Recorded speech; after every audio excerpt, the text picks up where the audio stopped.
नमस्कार, बहुत स्वागत है आपका सी न्यूज भारत पर। मैं हूं आपके साथ इशिता तिवारी। रुक करते हैं इस खास खबर की ओर। इंदौर नगर निगम की बजट बैठक के दौरान वंदे मातरम के गायन को लेकर सदन में भारी हंगामा हो गया। बजट चर्चा के बीच शुरू हुआ ये मामला जल्द ही राजनीतिक विवाद में बदल गया और सदन में नारेबाजी और तीखी बहस देखने को मिली। बैठक के दौरान जब वंदे मातरम गाया जा रहा था तब कांग्रेस पार्षद फौजिया शेख आलिम ने खड़े होकर गीत गाने से इनकार कर दिया। उन्होंने कथित रूप से कहा कि संविधान में इसे अनिवार्य नहीं बताया गया है और उनका धार्मिक विश्वास इसकी अनुमति नहीं देता। इस बयान के बाद भाजपा पार्षदों ने विरोध जताया और सदन में हंगामा शुरू हो गया।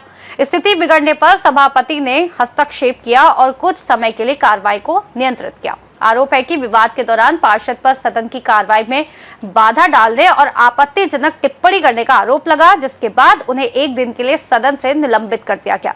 बाद में मीडिया से बातचीत में उन्होंने कहा कि किसी को भी उन्हें जबरन कोई गीत गाने के लिए बाध्य नहीं किया जा सकता।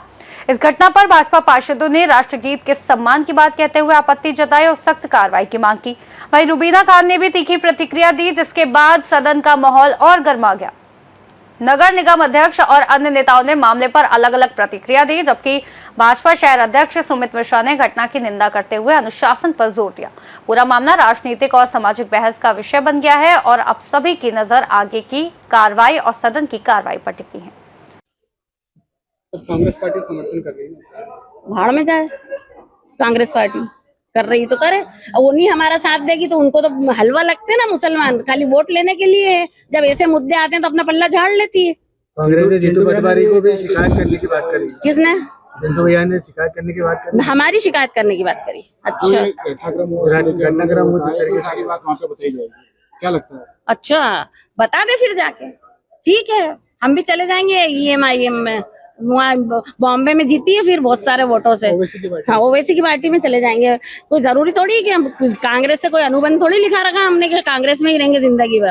पार्टी के अंदर खूब हो रही है। रुबीना इकबाल जी को जो है निष्कासित कर दिया है, लेकिन फौजिया शेख पर अभी कोई कार्रवाई नहीं। कल नगर निगम के सम्मेलन में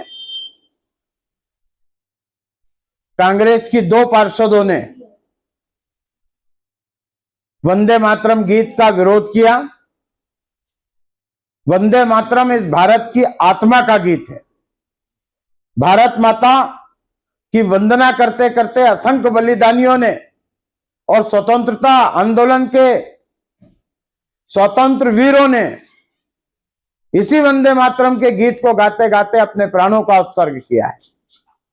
कांग्रेस के 2 पार्षद, जिसमें वंदे मातरम गीत का विरोध करने की शुरुआत फौजिया शेख अलीम ने की और उनके समर्थन में रुबीना इकबाल खान भी उतर कर आई। फौजिया शेख अलीम कांग्रेस के अधिकृत चुनाव चिन्ह पर चुनाव लड़कर जीत कर आई है और रुबीना इकबाल खान निर्दलीय जीतकर कांग्रेस में शामिल हुई है। इसलिए कांग्रेस अपनी मुस्लिम तुष्टीकरण की नीति और जिन्नावादी सोच को छोड़कर नेता प्रतिपक्ष जैसे जवाबदार पद पर रही फौजिया शेख अलीम और रुबीना इकबाल खान दोनों को कांग्रेस से बाहर का रास्ता दिखलाए। पूरे इंदौर में इस बात को लेकर आक्रोश है और कांग्रेस अभी भी मुंह जुबानी खर्च कर रही है। एक भी निष्कासन कांग्रेस ने जारी नहीं किया है। कांग्रेस के नेता बोलते हैं विजलपुर, पहुंचते हैं मानपुर। यदि कांग्रेस वंदे मातरम के समर्थन में है तो अपने आचरण से सिद्ध करे, अन्यथा यह माना जाएगा कि कांग्रेस वंदे मातरम का विरोध कर रही है। कांग्रेस में 2 फाड़ होती नजर आ रही। के मिश्रा और चिंटू चौक से एक तरफ है और बाकी प्रदेश अध्यक्ष की बात करें तो किसी प्रकार का कोई बयान नहीं आया। देखिए, प्रदेश के अध्यक्ष चिंटू चौक जीतू पटवारी के इशारे पर चिंटू चौक से वंदे मातरम का विरोध करने वाली रुबीना इकबाल खान को तो मुंह जुबानी पार्टी से बाहर निकालने की बात कर रहे हैं, किंतु जिन्होंने वंदे मातरम गीत की विरोध की शुरुआत की निगम सम्मेलन में फौजिया शेख अलीम, उन्हें बाहर का रास्ता नहीं दिखला रहे, क्योंकि शेख अलीम के व्यवसायिक ताल्लुकात जीतू पटवारी के साथ है। इसलिए कांग्रेस अपनी मुस्लिम तुष्टीकरण की नीति और जिन्नावादी सोच को छोड़े और दोनों पार्षदों को कांग्रेस से बाहर का रास्ता दिखलाए। रुबीना इकबाल खान को कांग्रेस ने इसलिए बाहर किया है क्योंकि उन्होंने वंदे मातरम का विरोध करने के साथ साथ यह भी कहा कि कांग्रेस जाए भाड़ में, इसलिए चिंटू चोकसे उन्हें बाहर कर रहे हैं, वंदे मातरम गीत के लिए नहीं। और इसमें भी चिंटू चोकसे को मैं एक सलाह देना चाहता हूं कि यदि भाड़ में जाएं शब्द के आधार पर ही रुबीना इकबाल खान को आप पार्टी से बाहर का रास्ता दिखला रहे हैं, तो फिर आपके प्रदेश अध्यक्ष के निष्कासन का प्रस्ताव भी भेजिए राष्ट्रीय अध्यक्ष को, श्री जीतू पटवारी जी का। उन्होंने भी एक बार कहा था कि कांग्रेस गई तेल लेने। भाई साहब, यहाँ लगा जो कांग्रेस के कुछ मुस्लिम ऐसे लोग हैं जो बड़े पद पे हैं, प्रवक्ता भी रह चुके हैं, वो भी चिंटू चोकसे के खिलाफ हैं और उनका कहना है कि हमें जो है नहीं पता है, हमें जो है नहीं बोला जा सकता कि हम वंदे मातरम गाना गाएं, दबाव नहीं बना सकते हैं। आर्टिकल में ऐसा लिखा हुआ है इस तरीके का। देखिए, वंदे मातरम इस देश का स्वतंत्रता का गीत है और इसे धर्म से जोड़कर कांग्रेस अपनी मुस्लिम लीग की पहचान करा रही है। कांग्रेस मुस्लिम लीग के रास्ते पर चल रही है। वंदे मातरम सबसे पहले गाया तो कांग्रेस के राष्ट्रीय अधिवेशन में ही गाया था स्वतंत्रता के पूर्व, और उसके बाद सबसे पहला विरोध जिन्ना ने किया, और तब से लेके आज तक कांग्रेस अपनी जिन्नावादी मुस्लिम लीग की मुस्लिम तुष्टीकरण की नीति पर चलते चलते आज सार्वजनिक तौर पर वंदे मातरम का विरोध करने लग गई है। भैया, ऐसा नहीं लग रहा है कि कांग्रेस में ही हिंदू मुस्लिम करा जा रहा है? हिंदू जो जितने भी नेता हैं वो सब वंदे मातरम का सपोर्ट कर रहे हैं, और जितने मुस्लिम नेता हैं वो वंदे मातरम के खिलाफ हैं। देखिए, ये हिंदू मुसलमान का विषय नहीं है, ये राष्ट्रीय भावना का विषय है। महात्मा गांधी, सुभाष चंद्र बोस, अशफाक उल्लाह खान, अब्दुल कलाम आजाद, अब्दुल हमीद, एपीजे कलाम साहब, ये सब वंदे मातरम को गाते गाते इन्होंने अपना सर्वस्व इस राष्ट्र पर समर्पित किया है। तो जो अब्दुल कलाम की संतानें हैं, जो एपीजे कलाम साहब की संतानें हैं, जो अशफाक उल्लाह खान की संतानें हैं, जो मौलाना अब्दुल कलाम आजाद की संतानें हैं, जो महात्मा गांधी, सुभाष चंद्र बोस, भगत सिंह, सुखदेव और राजगुरु की संतानें हैं, वे भगत सिंह, राजगुरु और सुखदेव के तहत वंदे मातरम गीत का समर्थन करती हैं, और जो जिन्ना की औलादें हैं वे वंदे मातरम का विरोध कर रही हैं। जिस तरीके से शब्दावली कल सदन में यूज हुई है, किसी की बात में दमो तो बुलवा के लिखा है, इसको कैसे देखते हैं आप? क्योंकि रुबीना की बयान है। देखिए, ये उनके पारिवारिक संस्कार और कांग्रेस की नीति रीति प्रकट करते हैं। भारत माता के खिलाफ जाने वाला एक भी शख्स, फिर भले ही वो कोई भी हो, ये हिंदुस्तान की जनता उस दल को और उस नेता को कभी पसंद नहीं करती है। भैया, देखा गया था कल जितने बयानबाजी हुई सब कुछ पर रुबीना इकबाल और फौजिया शेख ने जातिगत विवाद को ज्यादा बढ़ावा दिया। बोले कि हमारे धर्म में ये सब नहीं मानते हैं, और उसको ज्यादा ही मानते हुए उन्होंने बिल्कुल खुलकर अनर्गल बोला इसके लिए। आप उसको कैसे देखते हैं? देखिए, मैंने फिर कहा कि ये धर्म और जाति से जुड़ा विषय नहीं है। ये वंदे मातरम भारत के राष्ट्रीय स्वाभिमान का गीत है। वंदे मातरम भारत के स्वतंत्रता आंदोलन का गीत है, और वंदे मातरम कहकर ही अशफाक उल्लाह खान और अब्दुल हमीद और अब्दुल कलाम साहब और डॉक्टर साहब जैसे अनेक लोग अपना सर्वस्व निछावर करके गए हैं।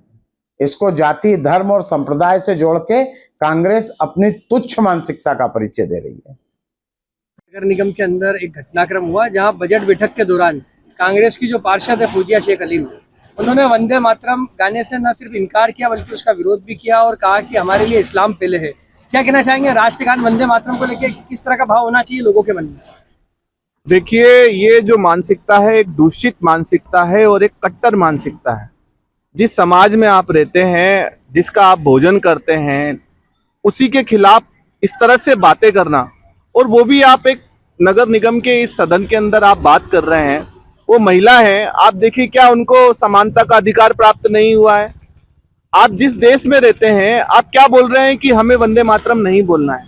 तो इसके पीछे उनकी कट्टर मानसिकता है, उनकी ऐसी मानसिकता है जिसमें वो समाज के अंदर वैमनस्य फैला सके। वो चाहती हैं कि फिर से झगड़े हो, यहाँ भी लोग लड़े और अपने आप को वो एक मुसलमान का फ्रेम बताते हैं। आज की तारीख में आज अब्दुल कलाम होते तो क्या वो वंदे मातरम नहीं बोलते हैं? वंदे मातरम का अर्थ क्या है? हे माँ, हम आपको प्रणाम करते हैं। क्या ये इंदौर या भारत हमारी माँ नहीं है? हम सबकी माँ है। हम सब यहीं पे उपज रहे हैं, यहीं से पनप रहे हैं। और इंदौर तो जो है अहिल्या माता की नगरी है। और सीधा सा अगर ये कहा गया है कि आप वंदे मातरम बोलो, तो उसकी तरह से सभी के लोगों का दिमाग खराब कर देना, पूरे सदन के अंदर जो एक अच्छी बातें चल रही हैं, आज आप पक्ष विपक्ष को लेकर इस समाज का उत्थान करने के लिए आप लगे हुए, और वहां जाके आप खड़े हो जाना कि तुम्हारे बाप में दम हो तो वंदे मातरम कहला दो। देखो, बाप में तो बहुत दम है यहाँ पर, और यहाँ की जनता भी बहुत जानती है कि क्या नहीं हो सकता है। 1947 की घटना सबको पता है कि आज की तारीख में इस्लाम के लिए इन्होंने एक नए देश का मांग करी और इनको अलग देश मिल गया। तो आप लोग वहां क्यों नहीं चले जाते? हम प्रार्थना करेंगे कि इस तरह की घटना नहीं घटना चाहिए। और अगर आपको वंदे मातरम नहीं बोलना है तो आप इस भारत को छोड़कर चले जाइए। और समाज से हम प्रार्थना करेंगे कि अगर ये नहीं जाती है तो इनकी टिकट कटाओ, और नहीं तो इन्हें जूते देर का बाहर निकालो। बिल्कुल भी सहन करने की इनको आवश्यकता नहीं है। इस तरह की जिहादी मानसिकता को, इस तरह की सदन में रहने की कोई आवश्यकता नहीं है। अभी इस मामले में कांग्रेस ने निष्कासन की भी प्रक्रिया शुरू की है, और कांग्रेस की जो एक पार्षद, जो निर्दलीय पार्षद रही है रुबीना इकबाल खान, उन्होंने भी कहा कि अब हमको अगर कांग्रेस से कोई मतलब नहीं, हम तो ओबीसी की पार्टी से चुनाव लड़ लेंगे। क्या कहना चाहेंगे, किस तरह की मानसिकता होती जा रही है इनकी? देखिए, ये कुछ लोग ही हैं, सभी लोग ऐसे नहीं हैं। आज सभी लोग, हम लोग मिलजुल कर रह रहे हैं। आज एक अच्छे इंदौर का निर्माण हो रहे हैं। क्या वहां पर बैठी हुई आज की तारीख में जो महापौर हैं, या उन लोगों की भाषा, क्या उनके क्षेत्र में विकास नहीं होता है? विकास तो समानता के रूप से हो रहा है, सभी लोगों का विकास हो रहा है। क्या उनके यहाँ बिजली नहीं आ रही, पानी नहीं आ रहा है, कचरे वाला नहीं आ रहा है? सब कुछ चीज हो रहा है। आज की तारीख में कांग्रेस को भी धन्यवाद देना चाहिए कि इस तरह के मूर्ख लोगों को आपको रखने की आवश्यकता नहीं है, निकाल दिया। और उनने क्या बात बोला कि हम ओबीसी की पार्टी में चले जाएंगे। अरे, ओबीसी तो पहले से ही देश के गद्दार है।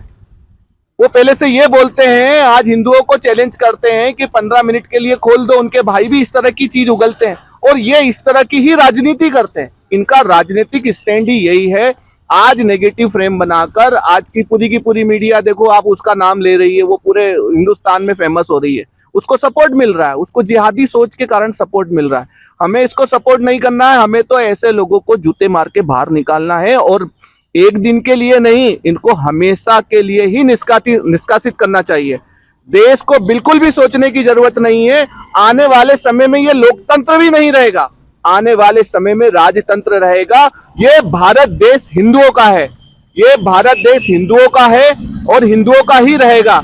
अगर इस तरह से की मानसिकता रखने वाले लोग हैं तो बिल्कुल सभी लोगों को इनका बहिष्कार करके इनको बाहर करना चाहिए। क्या फौजिया शेख अलीम जैसे लोग पूरे मुस्लिम समाज को कहीं ना कहीं बदनाम करते हैं? इस तरह के वाक्य क्या लगता है आपको? मुसलमान समाज में आज देखो, रोजे का समय आया या ताजिए निकलते हैं, तो सभी लोग, हिंदू लोग भी तो उन लोगों को सम्मान करते हैं ना। कोई आज देखो, कई ऐसे विधायक है, नेता है, वो वहां जाते हैं और वो लोग भी रोजे का सम्मान करते हैं, भाईचारे की बात करते हैं, एक दूसरे को पोसने का बात करते हैं। और इस तरह की ये जो कह रही हैं, ये जो मैडम है, ये महिला जो है, आज आप देखो इसकी भाषा देखो, ये हमेशा इस तरह की ही बात करती है। और ये क्या करती है कि उन्हीं मुसलमानों के खिलाफ लोगों को भड़काने का प्रयास कर रही है।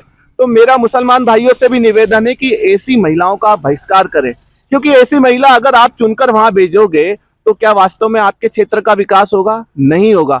तो ऐसे लोगों को बाहर करें जो वेमनेस फैला रहे हैं, जो आतंकवादी मानसिकता के, जिहादी मानसिकता के हैं। ऐसे लोगों को रखने की आवश्यकता नहीं है।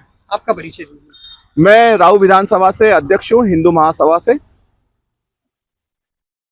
कल जो नगर निगम का इंदौर में बजट सम्मेलन था, उस दौरान कांग्रेस की जो पार्षद है फौजिया शेख अलीम, उन्होंने वंदे मातरम का न सिर्फ विरोध किया बल्कि उसे लेकर कुछ गलत शब्द भी बोले। क्या कहना चाहेंगे, आपकी क्या राय है इस मामले में? देखिए, राष्ट्रगीत और राष्ट्रगान ये दोनों राष्ट्र से संबंधित है, और अपना जो भारत राष्ट्र है उसके सम्मान के लिए ये राष्ट्रगीत और राष्ट्रगान बने हैं। तो मैं समझता हूँ कि अगर अब हम अपने राष्ट्र को प्रथम माने तो ये गाने में किसी को भी कोई दिक्कत नहीं होना चाहिए। उन्होंने जो इसका अपमान किया, क्या कहना चाहेंगे, किस तरह से देखते हैं? अब ये कहना तो मुश्किल है कि मेरा अपना अलग से कुछ ओपिनियन इस बारे में मैं नहीं दे सकता, लेकिन ये है कि राष्ट्रगान और राष्ट्रगीत दोनों ही जो है हम सभी लोगों को गाना चाहिए। जो हिंदुस्तानी है, जो इस भारत देश में रहते हैं, तो हम लोगों को गाने में दिक्कत नहीं होना चाहिए, क्योंकि राष्ट्र प्रथम है। बाकी धर्म जो है, चाहे वो हिंदू धर्म हो, चाहे वो क्रिश्चियन हो, चाहे वो मुस्लिम हो, चाहे पंजाबी हो, सारा धर्म जो है वो एक अलग चीज है और राष्ट्र अलग चीज है। तो ये गाने में किसी को दिक्कत नहीं होना चाहिए। बंकिम चंद्र चट्टोपाध्याय द्वारा लिखे गए वंदे मातरम गान के 150 वर्ष पूर्ण होने पर भारत ने प्रधानमंत्री नरेंद्र मोदी के आह्वान पर पूरे देश में विशेष आयोजन किया भारत ने। जी, क्या कहना चाहेंगे, ऐसे समय में वंदे मातरम का इस तरह से विरोध, कौन सी मानसिकता है ये तो कहना सही है कि हमको राष्ट्रगीत और राष्ट्रगान का सम्मान करना चाहिए, क्योंकि मोदी जी का भी आह्वान है, जो कि खुद प्रधानमंत्री हैं और प्रधानमंत्री यानी हमारे देश का सर्वोच्च नेता है, तो उनके आधार पे हमको सभी को राष्ट्र प्रेमी बन के और इसका सम्मान करना चाहिए। फौजिया शेख अलीम जो पार्षद और एक जनप्रतिनिधि हैं, क्या उनका ये व्यवहार सही है? क्योंकि राष्ट्र धर्म पहले होना चाहिए या धर्म पहले होना चाहिए? नहीं, मैं पहले भी कह चुका हूँ कि राष्ट्र धर्म तो सबसे ऊपर है, बाकी सारे धर्म बाद में है।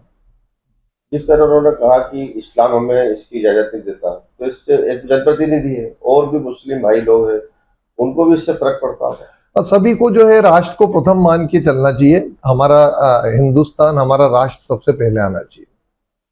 आपका परिचय? मैं doctor Girish Gupta, orthopaedic surgeon, Indore. Indore से सी न्यूज संवाददाता राकेश रायकवाल की रिपोर्ट। इंदौर नगर निगम की इस घटना ने एक बार फिर ये दिखा दिया है कि राजनीतिक और वैचारिक मतभेद किस तरह सदन की कार्रवाई को प्रभावित कर सकते हैं। बजट जैसे महत्वपूर्ण विषय पर चर्चा के दौरान उठा ये विवाद अब केवल एक सदन की घटना न रहकर राजनीतिक बहस का मुद्दा बन गया है। आगे ये देखना अहम होगा कि प्रशासन और जनप्रतिनिधि ऐसे मामलों में संतुलन और अनुशासन कैसे बनाए रखते हैं, ताकि विकास कार्यों पर कोई असर न पड़े। फिलहाल के लिए इस खास रिपोर्ट में इतना ही। देश और दुनिया की तमाम बड़ी खबरों को जानने के लिए बने रहिए सी न्यूज भारत के साथ।